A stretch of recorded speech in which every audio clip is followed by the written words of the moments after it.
آپ نے اسے رجم کرنے کا حکم دیا، لیکن رجم کرنے میں خود شریک نہیں ہوئے۔ جلاوطنی کی سزا کے بارے میں اگر ناظرین بات کریں تو سیدنا عثمان رضی اللہ تعالی عنہ کو علم ہوا کہ ابن حبکہ نہدی مداری یعنی نظر باندھنے اور آنکھوں پر جادو کرنے کا کام کرتا ہے۔ آپ نے سیدنا ولید بن عقبہ رضی اللہ تعالی عنہ کو خط لکھا کہ وہ اس کی مکمل تحقیق کریں، اگر وہ اقبال جرم کر لے تو اسے سزا دیں۔ ولید رضی اللہ تعالی عنہ نے اسے بلا کر پوچھا تو اس نے کہا یہ تو بس ایک کھیل تماشا ہے۔ ولید رضی اللہ تعالی عنہ نے اسے سزا دی اور لوگوں کو اس کے نظر باندھنے والے ڈرامے سے آگاہ کیا اور انہیں سیدنا عثمان رضی اللہ تعالی عنہ کا خط پڑھ کر سنایا۔ خط میں لکھا تھا، تمہیں بھلائی نصیب ہوئی ہے، سنجیدگی سے اس میں محنت کرو، مداریوں کے پیچھے نہ لگو۔ لوگ حیرت زدہ تھے کہ سیدنا عثمان رضی اللہ تعالی عنہ کو اس کی کیسے خبر ہوئی۔ لوگوں نے ابن حبکہ کو آڑے ہاتھوں لیا، وہ غصہ کرتے ہوئے وہاں سے چل دیا۔ ولید رضی اللہ تعالی عنہ نے سیدنا عثمان رضی اللہ تعالی عنہ کو اس کی خبر دے دی۔ پھر جب انہوں نے شام کی طرف قافلہ روانہ کیا تو اس میں کعب بن زین الحبکہ اور مالک بن عبداللہ جو کہ اس کا ہم خیال تھا، ان کو بھی موجودہ دماوند بھیج دیا۔ وہاں اس نے اشعار میں ولید بن عقبہ رضی اللہ تعالی عنہ کی ہجو کی۔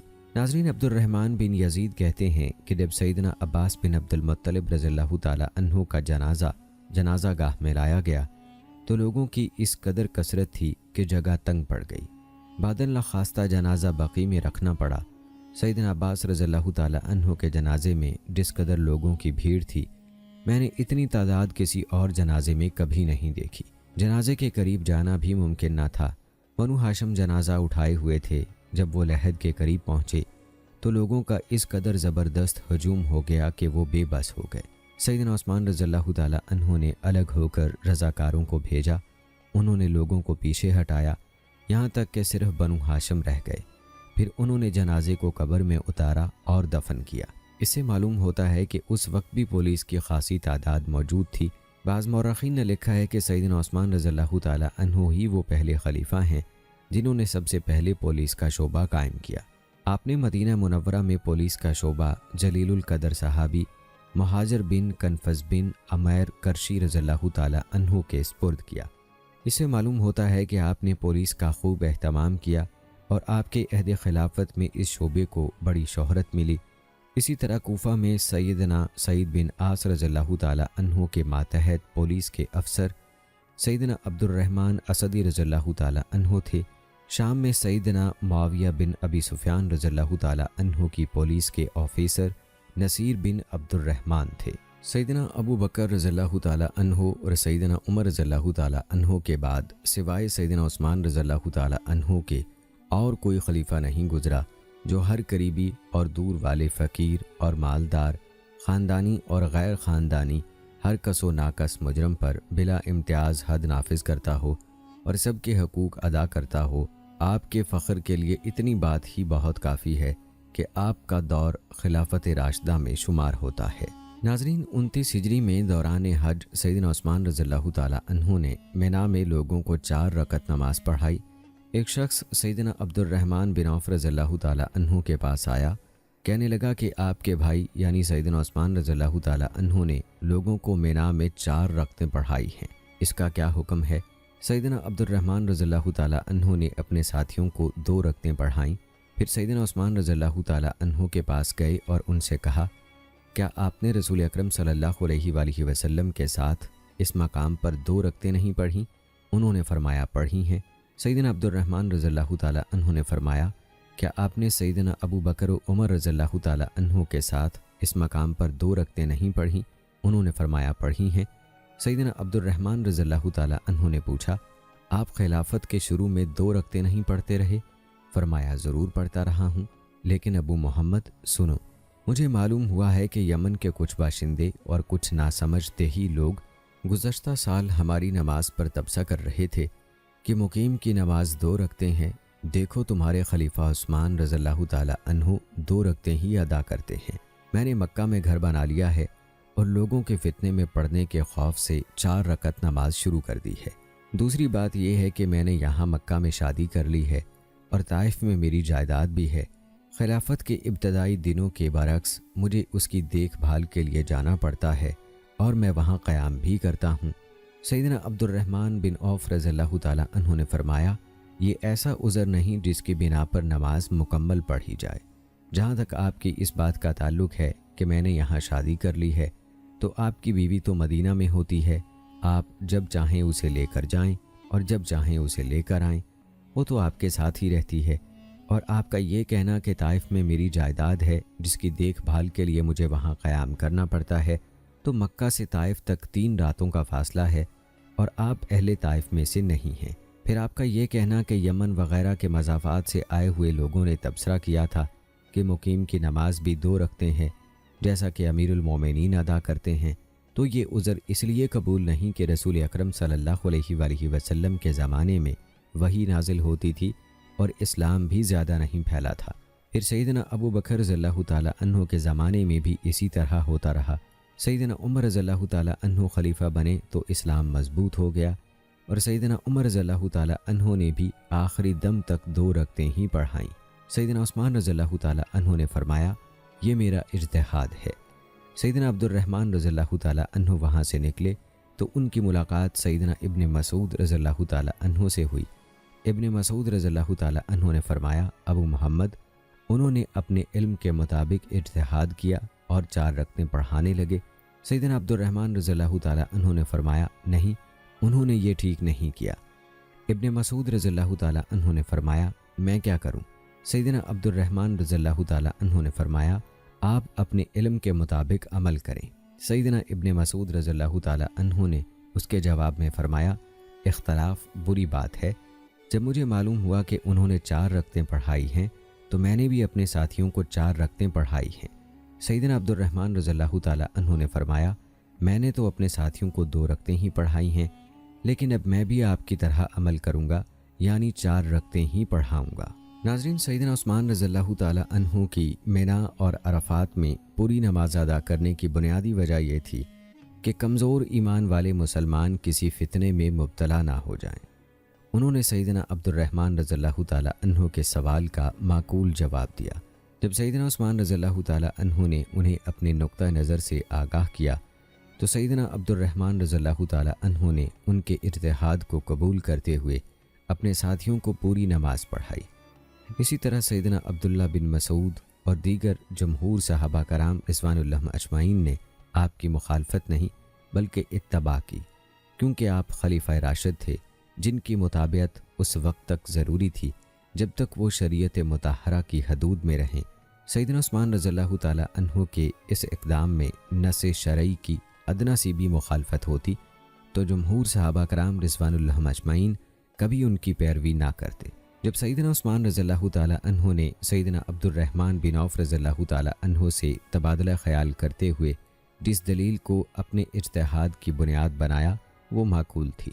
اگر کوئی صاحب نظر و فکر دین اسلام کی حقیقت اور شریعت مطہرہ کی حکمتوں پر غور و فکر کرے تو وہ اس نتیجے پر پہنچے گا کہ سیدنا عثمان رضی اللہ تعالیٰ عنہ نے جو موقف اختیار کیا حالات کے پیش نظر وہی مناسب موقف تھا، اس لیے کہ وقت کی رفتار کے ساتھ ایسے حالات پیدا ہو چکے تھے جو رسول اکرم صلی اللہ علیہ وآلہ وسلم اور سیدنا ابو بکر و عمر رضی اللہ تعالیٰ عنہ کے دور میں نہیں تھے۔ سیدنا عثمان رضی اللہ تعالیٰ عنہ کو خطرہ لاحق ہوا کہ لوگ نماز کے بارے میں کسی فتنے میں مبتلا نہ ہو جائیں، بالخصوص اکھڑ مزاج بدوی اپنے علاقے میں جا کر اور وہ افراد جو دور دراز علاقوں سے آئے ہوئے ہیں کسی کشمکش میں نہ پڑ جائیں، کیونکہ ان کے علاقوں میں تعلیم و تعلم کا کوئی معقول انتظام نہیں تھا جس سے ان کی اصلاح ہو۔ سیدنا عثمان رضی اللہ تعالیٰ عنہ نے یہ اقدام صرف کمزور ایمان والے مسلمانوں میں امکانی خطرات کا سدباب کرنے کے لیے کیا اور اپنے آپ سے شبہ اس طرح دور کیا کہ مکہ میں انہوں نے شادی کی ہے اور طائف والی جائیداد کی دیکھ بھال کے لیے انہیں کئی دفعہ حج کے بعد بھی مکہ ہی میں رہنا پڑتا ہے، اس لیے ان کی حیثیت مقیم کی ہے، لہٰذا انہیں پوری نماز پڑھنی چاہیے۔ یہ آپ کے دقیق النظر اور دین اسلام کے حقائق اور حکمتوں سے بخوبی واقف ہونے کی واضح دلیل ہے۔ پھر صحابہ کرام رضوان اللہ اجمعین کی ایک جماعت سفر میں بھی پوری نماز پڑھنے کے جواز کی قائل ہے، جن میں سیدہ عائشہ، سیدنا عثمان، سیدنا سلمان اور دیگر 14 صحابہ کرام رضوان اللہ اجمعین شامل ہیں۔ سیدنا عثمان رضی اللہ تعالیٰ عنہ سفر میں قصر نماز ادا کرنا ضروری خیال نہیں کرتے تھے، بلکہ اس کے جواز کے قائل تھے، جیسا کہ فقہائے مدینہ امام مالک اور امام شافعی وغیرہ کا موقف ہے۔ پھر یہ مسئلہ بھی اجتہادی ہے، اس لیے علماء کا اس میں اختلاف ہے، اور آپ کے اس عمل کفر یا فسق لازم نہیں آتا کہ اسے بنیاد بنا کر آپ پر طعن کیا جائے۔ سیدنا ابن مسعود رضی اللہ تعالیٰ عنہ کا یہ کہنا کہ اختلاف شر ہے، یا یہ کہ میں اختلاف کو ناپسند کرتا ہوں، اس میں ہمارے لیے یہ رہنمائی موجود ہے کہ جن مسائل میں اجتہاد کی گنجائش ہے ان میں اختلاف کو طول نہیں دینا چاہیے۔ مسلمان کی شان یہی ہے کہ مختلف فی فروعی مسائل میں زیادہ نہ الجھے، بالخصوص جن حالات سے امت مسلمہ اس وقت گزر رہی ہے۔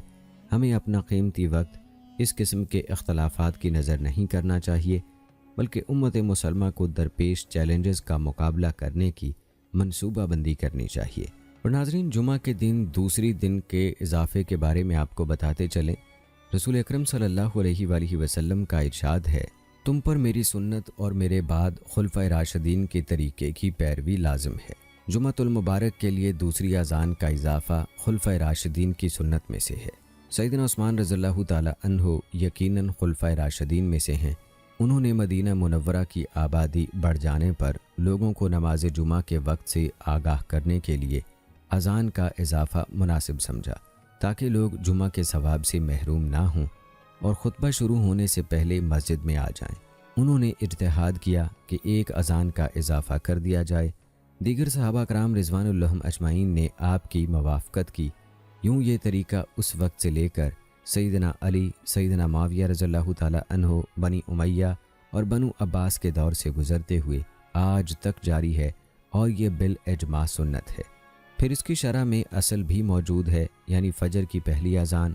سیدنا عثمان رضی اللہ تعالیٰ عنہ نے اس اذان پر قیاس کرتے ہوئے جمعے کی ایک اذان زیادہ کر دی۔ گویا سیدنا عثمان رضی اللہ تعالیٰ عنہ نے فجر کی اذان اول کو بنیاد بنایا، جو وقت سے پہلے سوئے ہوئے افراد کو جگانے کے لیے، بیدار لوگوں کو مستعد کرنے کے لیے اور روزہ رکھنے والوں کو سحری کی اطلاع دینے کے لیے دی جاتی ہے۔ گویا اس طرح اس معاملے میں سیدنا عثمان رضی اللہ تعالیٰ عنہ نے رسول اکرم صلی اللہ علیہ وآلہ وسلم ہی کی پیروی کی ہے۔ اہل علم کا اختلاف ہے کہ سیدنا عثمان رضی اللہ تعالیٰ عنہ نے جمعے کی اذان وقت شروع ہونے سے پہلے کہلوائی، جس طرح فجر کی پہلی اذان ہوتی ہے، یا جمعے کا وقت شروع ہو جانے کے بعد کہلوائی۔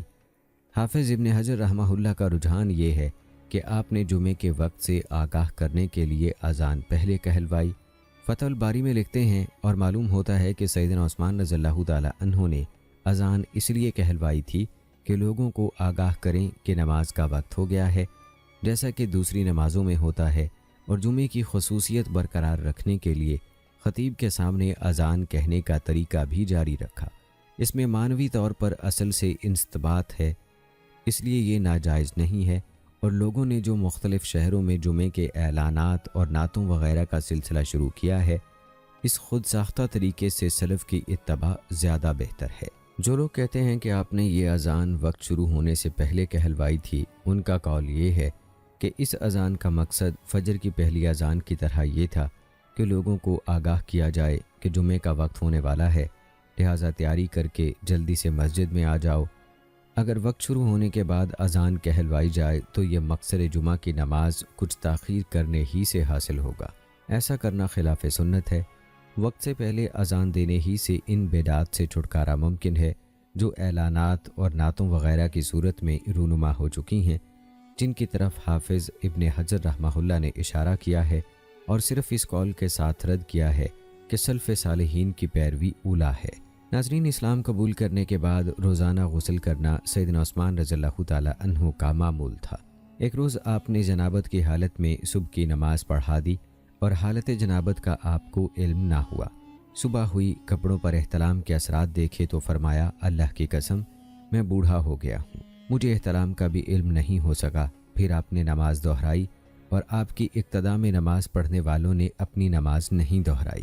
ناظرین، سیدنا عثمان رضی اللہ تعالیٰ عنہ کا موقف یہ تھا کہ قرآن مجید کی تلاوت کرنے والے پر سردہ تلاوت واجب ہے، بشرط یہ کہ وہ مکلف ہو، اور جو اہتمام کے ساتھ قرآن مجید کی تلاوت سن رہا ہے اس پر بھی سجدہ کرنا واجب ہے۔ لیکن جو شخص قصدن تلاوت نہ سنے بلکہ ویسے غیر ارادی طور پر سن لے تو اس پر سجدہ تلاوت ضروری نہیں ہے۔ آپ ایک قصہ گو کے پاس سے گزرے، اس نے جان بوجھ کر آیت سجدہ تلاوت کی تاکہ سیدنا عثمان رضی اللہ تعالی عنہ بھی اس کے ساتھ سجدہ کریں۔ آپ نے فرمایا سجدہ اس پر ضروری ہے جو غور سے تلاوت سن رہا ہو، پھر آگے چلے گئے، سجدہ نہیں کیا۔ ایک روایت میں ہے کہ آپ نے فرمایا سجدہ اس پر لازم ہے جو تلاوت کے لیے بیٹھے۔ سیدنا عثمان رضی اللہ تعالی عنہ سے مروی ہے کہ حائضہ اگر قرآن کی تلاوت غور سے سنے تو سجدے کی آیت پر صرف اشارے سے سجدہ کرے، نہ تو بالکل چھوڑے، نہ نماز کے سجدے کی طرح سجدہ کرے۔ لیس بن سعد کہتے ہیں ہر شہر اور بستی میں جہاں نماز باجماعت ادا ہوتی تھی نماز جمعہ ادا کرنے کا حکم دیا گیا۔ سیدنا عمر اور سیدنا عثمان رضی اللہ تعالی عنہ کے حکم سے شہروں اور مضافات والے نماز جمعہ ادا کرتے تھے اور ان میں کئی صحابہ کرام رضوان اللہ اجمعین بھی شامل ہوتے تھے۔ ناظرین، حضرت قتادہ رضی اللہ تعالی عنہ سے روایت ہے کہ نبی اکرم صلی اللہ علیہ وآلہ وسلم سیدنا ابو بکر صدیق، سیدنا عمر اور سیدنا عثمان رضی اللہ تعالی عنہم خطبہ جمعہ کھڑے ہو کر دیتے تھے۔ آخری عمر میں سیدنا عثمان رضی اللہ تعالی عنہ کے لیے کھڑا ہونا دشوار ہو گیا، وہ کھڑے ہو کر خطبہ دیتے تھے اور پھر بیٹھ جاتے تھے۔ جب سیدنا معاویہ رضی اللہ تعالی عنہ کا دور آیا تو انہوں نے پہلا خطبہ بیٹھ کر اور دوسرا کھڑے ہو کر دیا۔ سیدنا انس رضی اللہ تعالی عنہ نے فرمایا سب سے پہلے جس نے قنوت رکوع سے قبل مستقل شروع کی وہ سیدنا عثمان رضی اللہ تعالی عنہ تھے۔ ان کا مقصد یہ تھا کہ لوگ رکعت کو پالیں۔ ناظرین، محمد بن سیرین رحمہ اللہ فرماتے ہیں لوگوں کی رائے یہ تھی کہ سیدنا عثمان رضی اللہ تعالی عنہ سب لوگوں سے زیادہ حج کے احکام کا علم رکھتے ہیں اور ان کے بعد سیدنا ابن عمر رضی اللہ تعالی عنہ ہیں۔ عبداللہ بن عامر رحمہ اللہ نے جب خراسان فتح کیا تو کہا یہ اللہ تعالیٰ کی خاص نصرت سے فتح ہوا، لہٰذا مجھے اس فتح پر اللہ تعالیٰ کا شکر ادا کرنا چاہیے۔ میں یہ شکر اس طرح ادا کروں گا کہ خراسان ہی سے احرام باندھ کر مکہ جاؤں گا۔ چنانچہ اس نے اپنی نظر پوری کرنے کے لیے نشاپور ہی سے احرام باندھ لیا۔ احنف بن قیس کو خراسان میں اپنا نائب مقرر کیا اور عمرہ کر کے سیدنا عثمان رضی اللہ تعالی عنہ کی خدمت میں حاضر ہوا۔ یہ اس سال کی بات ہے جس میں سیدنا عثمان رضی اللہ تعالی عنہ شہید ہوئے تھے۔ آپ نے فرمایا تم نے نشاپور سے احرام باندھ کر اپنے عمرے کا ثواب برباد کر دیا۔ ناظرین، یہ بات معروف ہے کہ عدت گزارنے والی خاتون گھر سے باہر رات نہ گزارے۔ اگر کسی سفر پر جانا چاہتی ہے تو عدت گزار کر جائے، کیونکہ سفر کی وجہ سے اسے رات باہر گزارنی پڑے گی۔ حج میں بھی سفر لازمی ہے، اس لیے سیدنا عثمان رضی اللہ تعالی عنہ کا موقف یہ تھا کہ عدت گزارنے والی عورت پر اس وقت تک حج فرض نہیں ہے جب تک کہ اس کی عدت پوری نہیں ہو جاتی، لہٰذا آپ ایسی عورت کو جعفہ اور ذوالحلیفہ ہی سے مدینہ واپس بھیج دیتے تھے۔ ناظرین، سیدنا عثمان رضی اللہ تعالی عنہ نے حج تمتع اور حج قران سے منع کر دیا تاکہ لوگ افضل یعنی حج افراد پر عمل کریں، اس لیے نہیں کہ آپ حج تمتع کو ناجائز سمجھتے تھے۔ یہ بات تو سیدنا عثمان رضی اللہ تعالی عنہ اور دیگر صحابہ سمیت سب جانتے تھے کہ حج افراد، قران اور تمتع میں سے کوئی بھی صورت اختیار کرنا جائز ہے، لیکن آپ کے نزدیک حج افراد افضل تھا، اس لیے اس کی ترغیب دیتے تھے۔ مروان بن حکم سے مروی ہے کہ میں نے سیدنا علی اور سیدنا عثمان رضی اللہ تعالی عنہ کے ساتھ حج کیا۔ سیدنا عثمان رضی اللہ تعالی عنہ حج تمتع اور حج قران سے منع کرتے تھے۔ سیدنا علی رضی اللہ تعالی عنہ نے جب یہ صورتحال دیکھی تو حج اور عمرہ دونوں کے لیے تلبیہ کہا، حج قران کیا اور فرمایا میں کسی کی بات کے پیش نظر سنت نبوی کو نہیں چھوڑ سکتا۔ سیدنا عثمان رضی اللہ تعالی عنہ نے سیدنا علی رضی اللہ تعالی عنہ کے اس عمل پر اعتراض نہیں کیا۔ حضرت علی رضی اللہ تعالی عنہ کو خطرہ تھا کہ لوگ سیدنا عثمان رضی اللہ تعالی عنہ کی ممانعت کو اس کی حرمت اور عدم جواز پر محمول نہ کر لیں۔ انہوں نے یہ ظاہر کرنے کے لیے کہ حج قران بھی سنت اور جائز ہے، حج اور عمرہ دونوں کا تلبیہ پکارا۔ دونوں حضرات مجتہد تھے، دونوں ہی عند اللہ ماجور ہوں گے انشاءاللہ۔ ناظرین، اس سلسلہ گفتگو سے یہ فوائد سامنے آتے ہیں۔ علماء اور حکام کا عوام کی تعلیم اور خیرخواہی کے لیے مناظرہ اور مباحثہ کرنا جائز ہے۔ اس سے یہ سبق ملتا ہے کہ علماء اور ذمہ دار سکہ حضرات کو وسعت نظری کا مظاہرہ کرنا چاہیے، بالخصوص ان مسائل میں جن میں اجتہاد کی گنجائش ہے۔ اس سے یہ پتہ چلتا ہے کہ کوئی مجتہد دوسرے مجتہد کو اپنی پیروی کرنے پر مجبور نہیں کر سکتا، جیسا کہ سیدنا عثمان رضی اللہ تعالی عنہ نے حضرت علی رضی اللہ تعالی عنہ کے عمل پر سکوت فرمایا۔ اس سے یہ بھی معلوم ہوا کہ کوئی عمل کرنے یا بات کہنے سے پہلے انسان کو اس کا علم ہونا ضروری ہے۔ ناظرین، محرم کے لیے جائز نہیں کہ وہ کسی جانور یا پرندے کا شکار کر کے اس کا گوشت کھائے حج کے دوران۔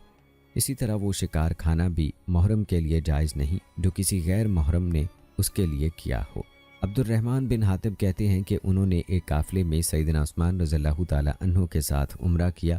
روحا کے مقام پر پہنچے تو سیدنا عثمان رضی اللہ تعالی عنہ کو یا عقیب نامی پرندے کا گوشت پیش کیا گیا۔ آپ نے فرمایا تم کھاؤ، خود آپ نے کھانا پسند نہیں فرمایا۔ سیدنا عمر بن عاص رضی اللہ تعالی عنہ نے عرض کی کیا ہم وہ گوشت کھائیں جو آپ نہیں کھا رہے ہیں؟ آپ نے فرمایا میں اس معاملے میں تمہاری طرح نہیں ہوں، کیونکہ یہ میرے لیے شکار کیا گیا ہے اور میری ہی وجہ سے اسے ذبح کیا گیا ہے۔ اسی طرح ایک اور موقع پر بھی آپ نے احرام کی حالت میں شکار کا گوشت کھانے سے انکار کر دیا، جیسا کہ عبداللہ بن عامر بن ربیعہ سے مروی ہے کہ میں نے سیدنا عثمان رضی اللہ تعالی عنہ کو گرمی کے ایک روز ارج کے مقام پر دیکھا۔ آپ محرم تھے، آپ نے ارغوانی رنگ کی ایک چادر سے اپنا چہرہ ڈھانپ رکھا تھا۔ آپ کے پاس شکار کا گوشت لایا گیا، آپ نے اپنے ساتھیوں سے فرمایا تم کھاؤ، انہوں نے کہا آپ نہیں کھائیں گے؟ فرمایا میرا معاملہ تم سے مختلف ہے، کیونکہ یہ میری خاطر شکار کیا گیا ہے، اس لیے یہ میرے لیے جائز نہیں ہے۔ باہم قرابت دار خواتین سے بیک وقت نکاح کی کراہت۔ خلال کا بیان ہے کہ اسحاق بن عبداللہ بن ابو طلحہ اپنے باپ کے واسطے سے بیان کرتے ہیں سیدنا ابو بکر، سیدنا عمر اور سیدنا عثمان رضی اللہ تعالی عنہ کینہ و عداوت کے خدشے کے پیش نظر باہم رشتہ دار خواتین سے بیک وقت نکاح کرنا پسند نہیں کرتے تھے۔ اور ناظرین، ویڈیو کے آخر میں آپ کو چند اہم فیصلوں کے بارے میں بتاتے چلیں۔ رضاعت کے بارے میں ابن شہاب ظاہری رحمہ اللہ فرماتے ہیں کہ سیدنا عثمان رضی اللہ تعالی عنہ نے شادی شدہ جوڑوں کے درمیان اس وقت علیحدگی کرا دی جب ایک سیاہ فام عورت نے کہا کہ انہیں میں نے دودھ پلایا ہے۔ ربی بنت معوذ کہتی ہیں کہ میرے اور میرے چچا زاد جو میرے شوہر بھی تھے کے درمیان تنازعہ پیدا ہو گیا۔